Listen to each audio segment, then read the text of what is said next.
بسم اللہ الرحمن الرحیم۔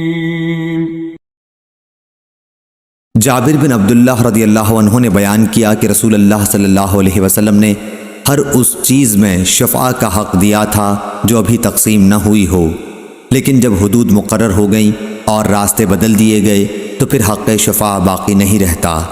صحیح بخاری حدیث نمبر 2257۔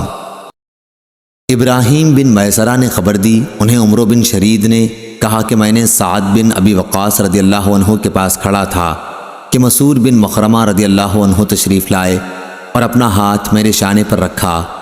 اتنے میں نبی کریم صلی اللہ علیہ وسلم کے غلام ابو رافع رضی اللہ عنہ بھی آ گئے اور فرمایا کہ اے سعد، تمہارے قبیلے میں جو میرے 2 گھر ہیں انہیں تم خرید لو۔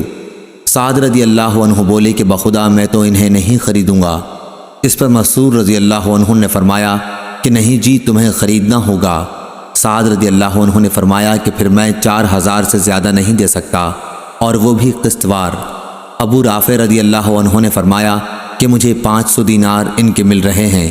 اگر میں نے رسول اللہ صلی اللہ علیہ وسلم کی زبان سے یہ نہ سنا ہوتا کہ پڑوسی اپنے پڑوس کا زیادہ حقدار ہے تو میں ان گھروں کو 4000 پر تمہیں ہرگز نہ دیتا، جبکہ مجھے 500 دینار ان کے مل رہے ہیں۔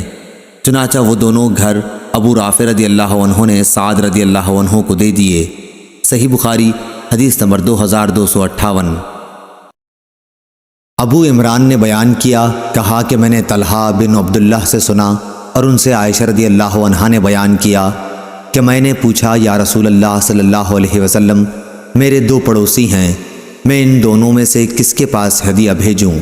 آپ صلی اللہ علیہ وسلم نے فرمایا کہ جس کا دروازہ تجھ سے زیادہ قریب ہو۔ صحیح بخاری حدیث نمبر 2259۔